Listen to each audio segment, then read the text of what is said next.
వసుగారు, ఏంటి ఆలోచిస్తున్నారు? కోర్టుకి ఇంకా ఎక్కువ టైం లేదండి. ఆలోపే హారిక కడుపులో బిడ్డకి తండ్రి ఆదిత్య కాదు అఖిలే అని ప్రూవ్ చేయాలి.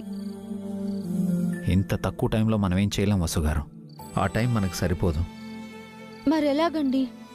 హారికకి చేయని తప్పుకి శిక్ష పడుతుంది కదా. హారిక ఈ తప్పు చేయకపోయినా వేరే తప్పులు చాలానే చేసింది. తన శిక్ష అనుభవించక తప్పదు. చేసిన తప్పుకి శిక్ష పడితే నేను బాధపడనండి. కానీ చెయ్యని తప్పుకి శిక్ష పడితే అది కళ్ళారా చూస్తూ మనం ఎందుకు మౌనంగా ఉండాలి? ఏం చేయగలమో మీరే చెప్పండి. ఆదిత్య గురించి తెలిసింది సాన్వికకు మాత్రమే. తనని కోర్టుకు తీసుకొచ్చి సాక్ష్యం చెప్పిస్తే? తను నిజం చెప్పడానికి భయపడుతుంది కదండి. అవును, వాళ్ళమ్మని చంపేస్తానని ఆదిత్య బెదిరించాడు. జరగరాని జరిగి సాన్విక వాళ్ళ అమ్మగారిని కోల్పోయిందంటే సాన్విక ఒంటరిదవుతుంది. అందుకు కారణం మనమే అవుతాం. మనం ఆదిత్యాన్ని కంట్రోల్ చేయలేమా అండి? సాన్విక జోలికి వెళ్లకుండా ఆపలేమా? ఆపొచ్చండి, కానీ అన్నిసార్లు టైం మన వైపే ఉండదు. వాడికి మన ఫ్యామిలీ మీద పగ ఉంది. వాడు చాలా రకాలుగా మనల్ని టార్గెట్ చేస్తున్నాడు. వాడితో గొడవ పెట్టుకొని మనం నష్టపోయినా పర్వాలేదు, కానీ సాన్విక మాత్రం నష్టపోకూడదు. అదే నిజమే. అనవసరంగా సాన్వికని బాధ పెట్టిన వాళ్ళమవుతాం. పోనీ ఆదిత్యాన్ని బెదిరించి కోర్టులో తనకు హారికకు సంబంధం లేదు అని చెప్పిస్తే? మనం బెదిరించిన విషయం వాడు కోర్టులో చెప్తే? అప్పుడు మనదే తప్పవుతుంది. ఆ ఆదిత్య చిత్తులు మారిన నక్క. తనలో ఉన్న లోపాన్ని కప్పిపుచ్చుకోవడానికి, తన ఆస్తికి వారసుని చేయడం కోసం ఒక పెళ్ళైన ప్రెగ్నెంట్ అయిన హారిక లాంటి అమ్మాయిని ఎంచుకున్నాడంటే వాడు ఎంత పెద్ద ఎదవో అర్థమవుతుంది. తను అనుకున్నది నెరవేరడం కోసం వాడు ఎంతకైనా తెగిస్తాడు.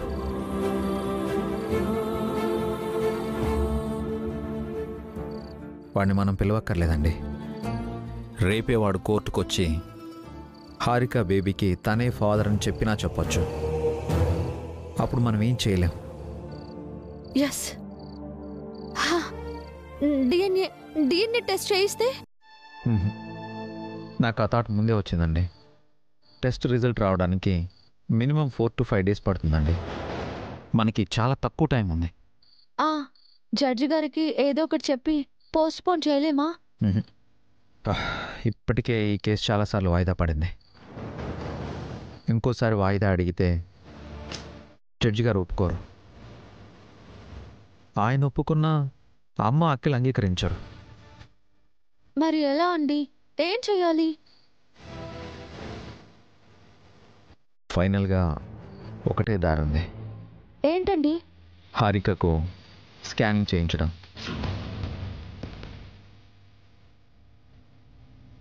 స్కానింగ్లో బేబీకి ఎన్ని నెలలనే తెలుస్తుంది.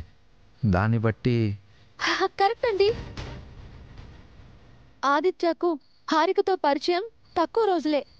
బేబీకి ఎక్కువ నెలలు ఉన్నట్టు తేలితే ఆ బేబీకి తండ్రి మన అఖిల్ అని ప్రూవ్ అవుతుంది. అవును, అదొక్క దారే ఉంది. చాలా థ్యాంక్స్ అండి. మన హారికని హాస్పిటల్కి తీసుకువెళ్ళి స్కానింగ్ చేయిద్దాం. వెంటనే రిపోర్ట్ వస్తుంది కదా. ఆ రిపోర్టుతో రేపు మనం కోర్టుకు వెళ్ళొచ్చు. హారికను కాపాడొచ్చు.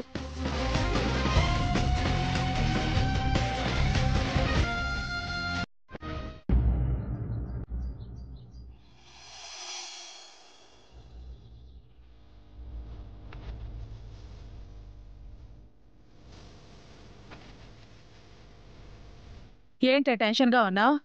ఈరోజు కోర్టుకు వెళ్ళాలి కదా ఆంటీ, టెన్షన్ ఉండదా? ఎందుకే టెన్షన్? నీకు న్యాయం చేస్తాము అని అభిబస్సులు నిన్న రాత్రి మాటిచ్చారు కదా. ఎలాగైనా విడాకులు తీసుకుంటారని అఖిల్ కూడా అన్నాడు. అదే భయంగా ఉంది. నువ్వు తప్పు చేయకపోతే అభి వసూలు నిన్ను తప్పకుండా కాపాడతారు. పద, అభి వసూలును చూస్తే నీకు ధైర్యం వస్తుంది. రా. వసు అక్క, అభిబావ్ గారు, వసు అక్క, అభిబావ్ గారు. అభి అన్న వసు వదిన ఇంట్లో లేరు.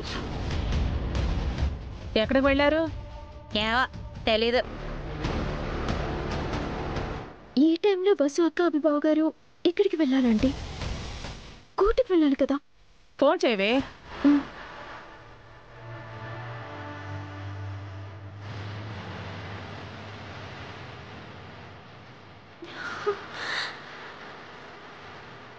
ఫోన్ లిఫ్ట్ చేయట్లేదా ఆంటీ? అయితే అభికి చేయి.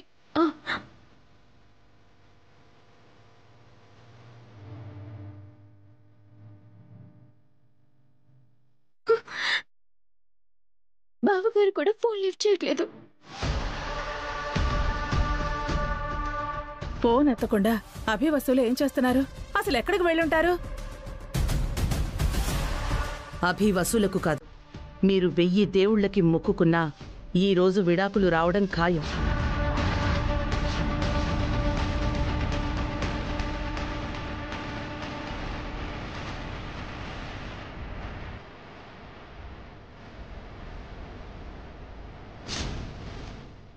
నీ లగేజ్ సర్దుకో, వెళ్ళడానికి రెడీగా ఉండు. ఈ రోజుతో నీ పాపం పండింది హారిక. ఈ ఇంటికి నీ పీడ విరగడ కాబోతుంది. ఈరోజు నువ్వు ఈ ఇంటి నుంచి శాశ్వతంగా వెళ్ళిపోబోతున్నావు. ఈరోజే నీకు ఆఖరి రోజు.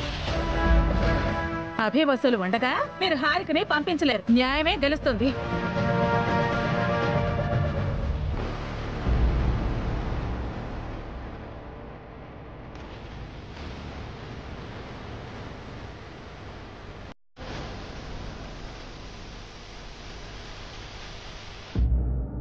వసు అక్క, బావగారు ఎక్కడికి వెళ్ళిపోయారు?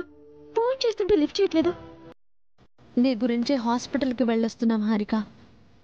నిన్ను కాపాడడం కోసమే వెళ్ళొచ్చాము. ఇక నీకేం భయం లేదు.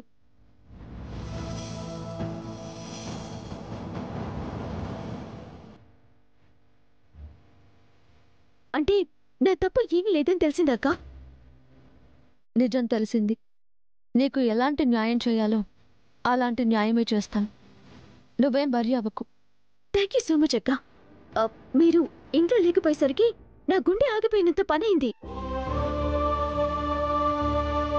చివరి నిమిషంలో మీరు చేతులు ఎత్తేస్తారేమోనని హారిక భయపడిపోయింది వసు. మీరొచ్చేశారు కదా, ప్రాణం తిరిగి వచ్చేసింది.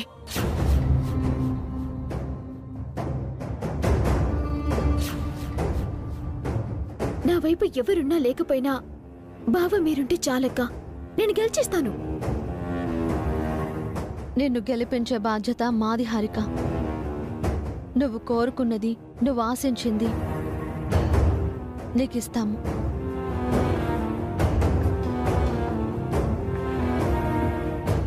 ఈ మాట చాలక్క. నేనింకేం ఆశించను. ఇప్పుడు నాకు కొండంత ధైర్యం వచ్చింది. హాయిగా కోర్టుకొస్తాను. కోర్టుకు వెళ్దాం అఖిల్. అలాగే అన్నయ్య. ఈరోజు నీకు న్యాయం జరుగుతుంది. నువ్వు మనసులో పడుతున్న బాధకి విముక్తి దొరుకుతుంది. నువ్వు సంతోషంగా ఆనందంగా ఉంటావు.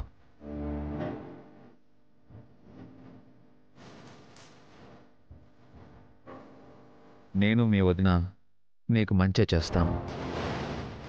మా మీద నీకు ఎలాంటి నమ్మకం ఉందో దాన్ని ఈరోజు మేము నిలబెట్టుకుంటాం. నువ్వు కోరుకున్న జీవితాన్ని నీకు ఇస్తాం.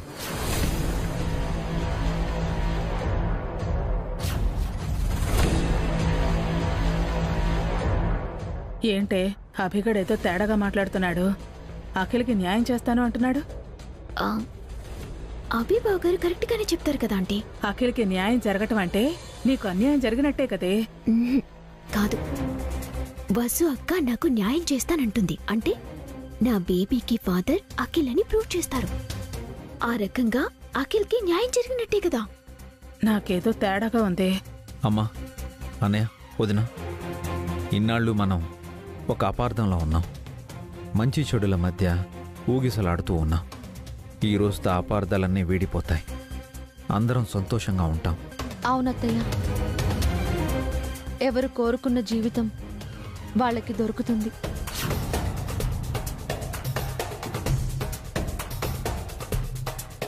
ఇంకొన్ని గంటలు వెయిట్ చేయండి.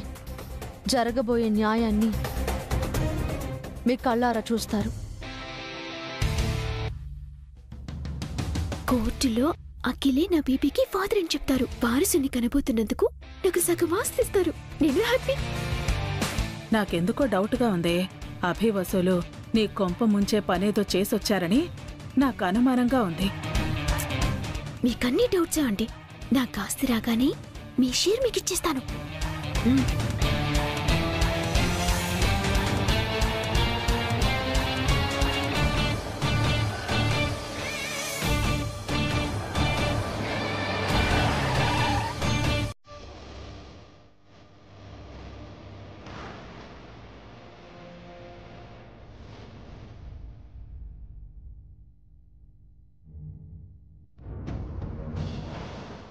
ఇంత జరిగాక కూడా ఇంకా అభి వసూలు ఆ హారికనే సపోర్ట్ చేస్తున్నారు.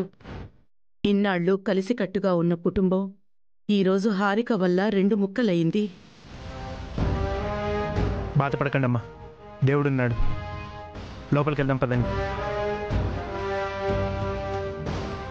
నువ్వేం భయపడకు హారిక. అభి వసూలు నీ వైపు ఉన్నారు. నీకు న్యాయం జరుగుతుంది. పద. వసు గారు పదండి.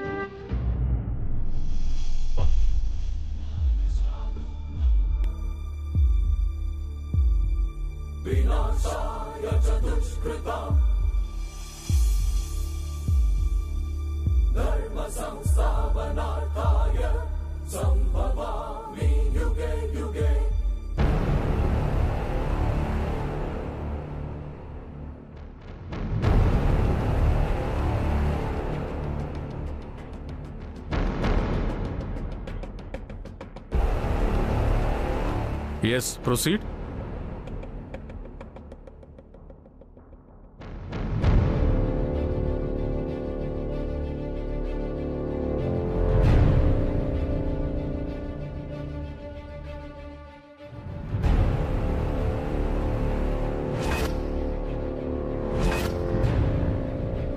యువర్ ఆనర్, ఈ కేసు విషయంలో లాస్ట్ సెషన్లో ఏం జరిగిందో మీకు తెలిసిందే. ప్రతివాది హారిక నా క్లయింట్ అఖిల్ని మోసం చేసి మరో వ్యక్తితో సంబంధం పెట్టుకొని ప్రెగ్నెంట్ అయింది. Objection your honour. నా క్లయింట్ హారిక కడుపులో ఉన్న బిడ్డకి తండ్రి అఖిలే.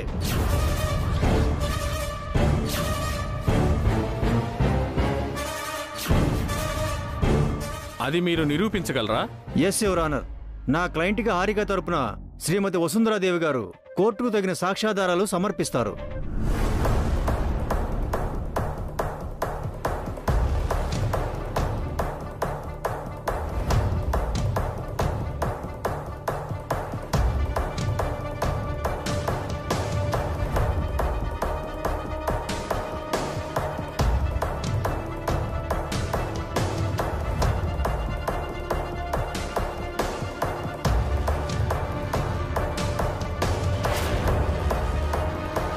యువర్ ఆనర్, ముందుగా మీకు క్షమాపణలు. లాస్ట్ టైం వచ్చినప్పుడు మీ తీర్పుకి నేను అడ్డుపడ్డాను. ఇట్స్ ఓకే మిస్టర్ వసుంధరాదేవి గారు. ఆలస్యమైన న్యాయం జరగడమే ఈ న్యాయస్థానం కోరుకుంటుంది. మీ దగ్గరున్న సాక్ష్యాధారాలేమిటో వివరించండి. Yes your honour.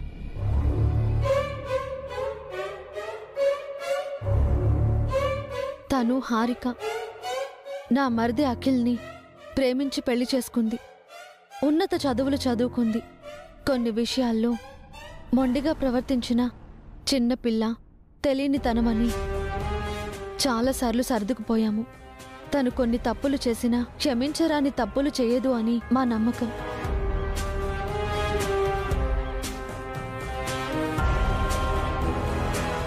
ఆ నమ్మకంతోనే తను తప్పు చేయదు అని ఆ రోజు నేను అడ్డుపడ్డాను యువర్ ఆనర్. కానీ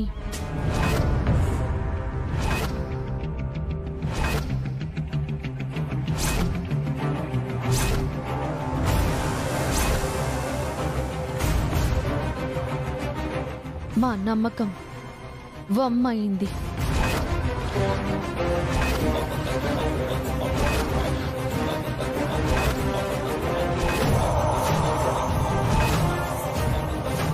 హారిక నమ్మక ద్రోహం చేసింది.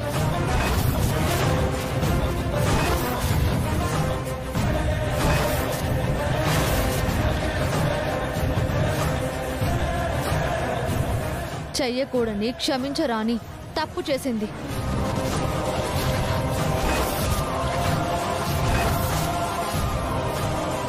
హారిక కడుపులో పెరుగుతున్న బిడ్డకి తండ్రి నా మరిది అఖిల్ కాదు, తను సంబంధం పెట్టుకున్న ఆదిత్య.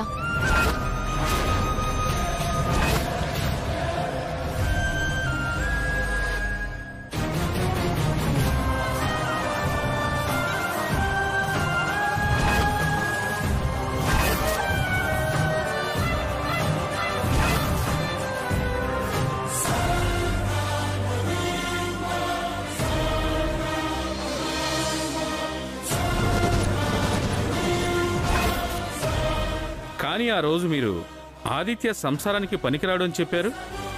అవును యువర్ ఆనర్, ఒక తప్పుడు వ్యక్తి వల్ల ఆ రోజు నేను అలా చెప్పాల్సి వచ్చింది.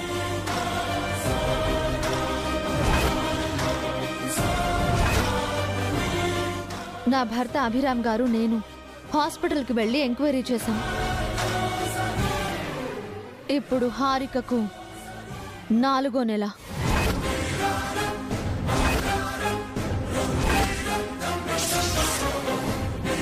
హాస్పిటల్ వాళ్ళు ఇచ్చిన రిపోర్ట్స్ని మీకు సబ్మిట్ చేస్తున్నాను.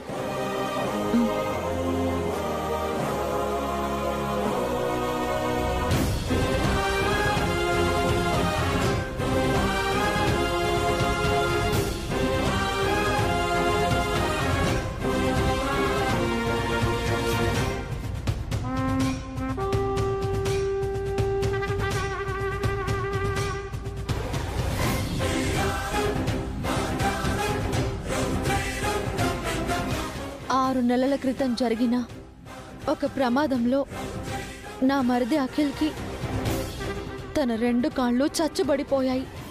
వీల్ చైర్కే పరిమితమయ్యాడు. అప్పటి నుంచి అఖిల్ హారికల మధ్య ఎలాంటి దాంపత్య జీవితము జరగలేదు. ఆ క్రమంలోనే హారికకు ఆదిత్య పరిచయం అయ్యాడు. వాళ్ళ మధ్య సాన్నిహిత్యం పెరిగింది. ఫలితంగా ఈ నమ్మక ద్రోహం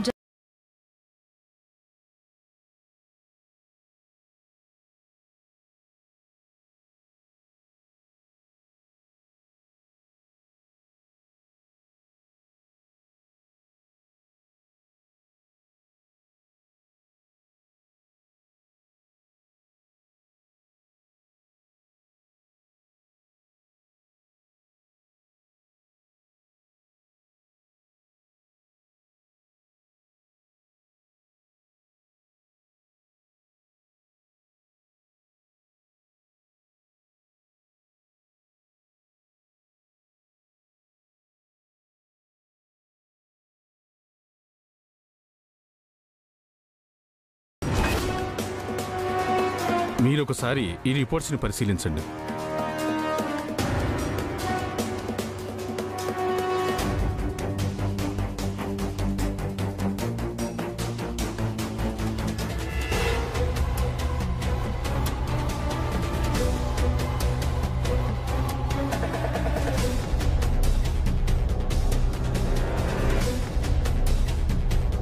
ఇప్పుడు ఏం చెప్తారో మీ విజ్ఞతకే వదిలేస్తున్నాను.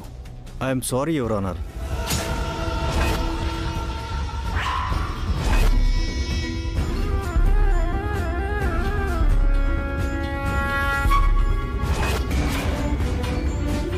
సాక్ష్యాధారాలను పరిశీలించిన మీదట శ్రీమతి హారిక ఉద్దేశపూర్వకంగా నమ్మకద్రోహం చేసిందని రుజువైంది.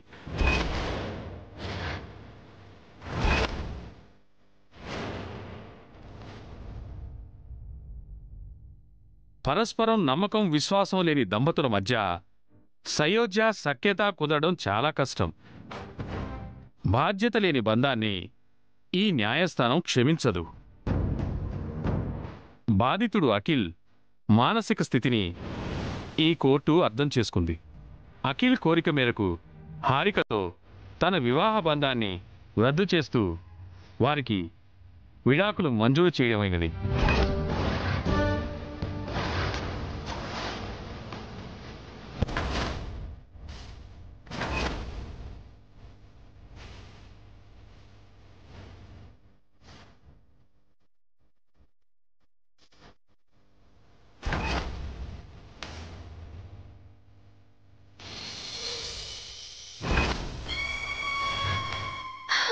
Thank you honour, thank you. అలాగే ఉద్దేశపూర్వకంగా కాకపోయినా కోర్టుని పక్కదారి పట్టించినందుకు శ్రీమతి వసుంధరాదేవిని సున్నితంగా మందలిస్తూ మొదటి తప్పిదంగా క్షమించడమైనది.